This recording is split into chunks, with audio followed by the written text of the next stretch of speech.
जन्म लेने से पहले हमारी आत्मा कहाँ रहती है? वैदिक ग्रंथ के अनुसार आत्मा 5 तरह के कोश में रहती है: अन्नमय, प्राणमय, मनोमय, विज्ञानमय और आनंदमय।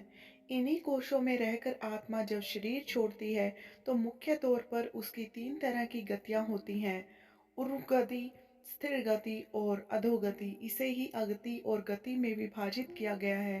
पहला है ऊर्ध्व गति। इस गति के अंतर्गत व्यक्ति ऊपर के लोक की यात्रा करता है। ऐसा वही व्यक्ति कर सकता है जिसने जागृत, स्वप्न और सुषुप्ति में शुद्ध खुद को साक्षी भाव में रखा है या निरंतर भगवान की भक्ति की है। ऐसे व्यक्ति पितृ या देव योनि के सुख भोग कर पुण्य धरती पर जन्म लेता है। दूसरा है स्थिर गति। इस गति का अर्थ है व्यक्ति मरने के बाद न ऊपर के लोक गया और न नीचे के लोक में, अर्थात उसे यहीं तुरंत ही जन्म लेना होगा। यह जन्म उसका मनुष्य योनि का ही होगा। तीसरा है अधोगति।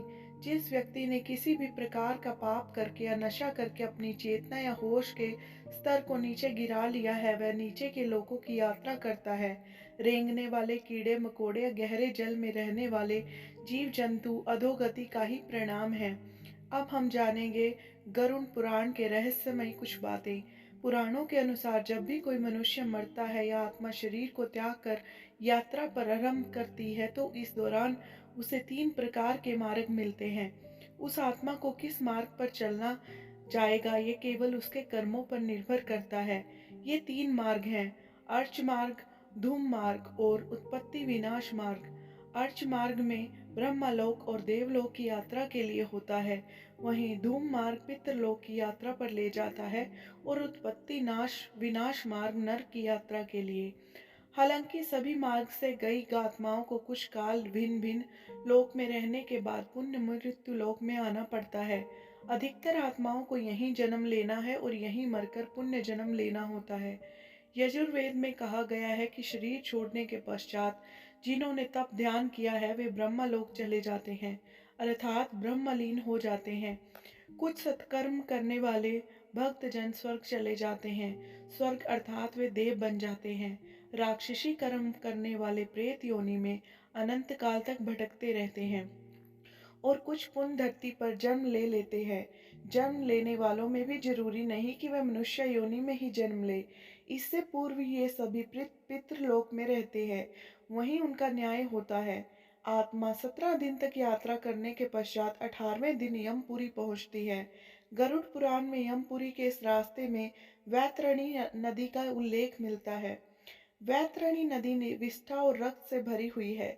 जिसने गाय को दान किया है वह इस वैतरणी नदी को आसानी से पार कर यमलोक पहुंच जाता है, अन्यथा इस नदी में वे डूबते रहते हैं और यमदूत उन्हें निकाल कर धक्का देते रहते हैं।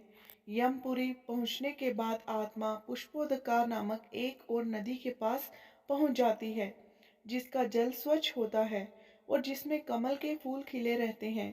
इसी नदी के किनारे छायादार बड़ का एक वृक्ष है, जहाँ आत्मा थोड़ी देर विश्राम करती है। यहीं पर उसे उसके पुत्रों या परिजनों द्वारा किए गए पिंडदान और तर्पण का भोजन मिलता है, जिससे उसमें पुण्य शक्ति का संचार हो जाता है। यमलोक के 4 द्वार हैं। 4 मुख्य द्वारों में से दक्षिण के द्वार से पापियों का प्रवेश होता है। यम नियम का पालन नहीं करने वाले निश्चित हैं इस द्वार में प्रवेश करके कम से कम 100 वर्षों तक कष्ट झेलते हैं।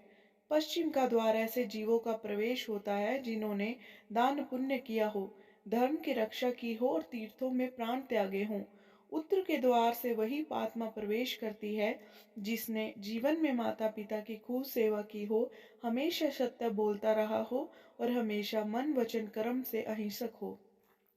पूर्व के द्वार से उस आत्मा का प्रवेश होता है जो योगी, ऋषि, सिद्ध और सद्बुद्ध है। इसे स्वर्ग का द्वार कहते हैं। इस द्वार में प्रवेश करते ही आत्मा का गंधर्व, देव, अप्सराएं स्वागत करती हैं। माना जाता है कि जब कोई व्यक्ति मरता है सबसे पहले वह गहरी नींद के हालात में ऊपर उठने लगता है। जब आंखें खुलती हैं तो वह स्वयं ही स्थिति को समझ नहीं पाता है। कुछ जो होशवान हैं वे समझ जाते हैं। मरने के 12 दिन के बाद यमलोक के लिए उसकी यात्रा शुरू होती है। वह हवा में स्वतः ही उड़ता जाता है। जहाँ रुकावट होती है वहीं उसे यमदूत नजर आते हैं जो उसे ऊपर की ओर गमन कराते हैं। आत्माओं के मरने की दिशा उसके कर्म और मरने की तिथि अनुसार तय होती है। जैसे कृष्ण पक्ष में देह छोड़ दी है तो उस काल में दक्षिण और उसके पास के द्वार खुले होते हैं, लेकिन यदि शुक्ल पक्ष में छोड़ी है तो उत्तर और उसके आसपास के द्वार खुले होते हैं। लेकिन तब कोई नियम काम नहीं करता जबकि व्यक्ति पाप से भरा हो। शुक्ल में मरकर वह दक्षिण दिशा में गमन करता है। इसके अलावा उत्तरायण और दक्षिणायन सबसे ज्यादा महत्व होता है। उत्तरायण में मरने वाले चार द्वारों, सात तोरणों तथा पुष्पोदका वैवस्वती आदि सुरमय नदियों से पूर्ण है।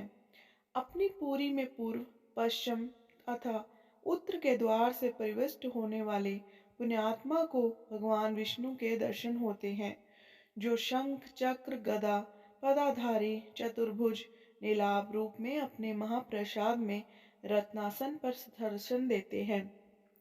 ऐसी शुभ आत्मा स्वर्ग का अनुभव करती है और उसे शांति व स्थिरता मिलती है।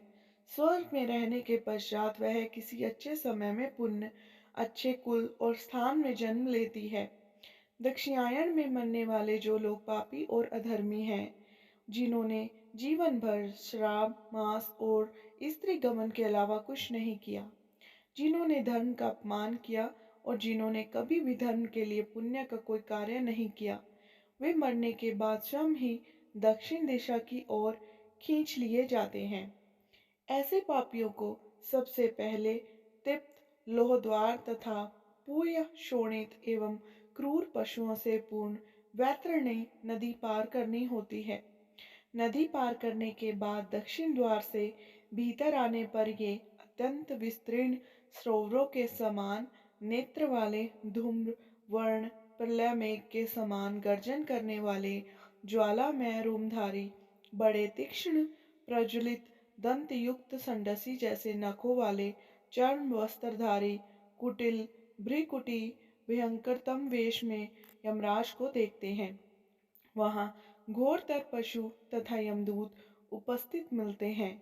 यमराज हमसे सदा शुभ कर्म की आशा करते हैं, लेकिन जब कोई ऐसा नहीं कर पाता तो भयानक दंड द्वारा जीव को शुद्ध करना ही इनके लोक का मुख्य कार्य है।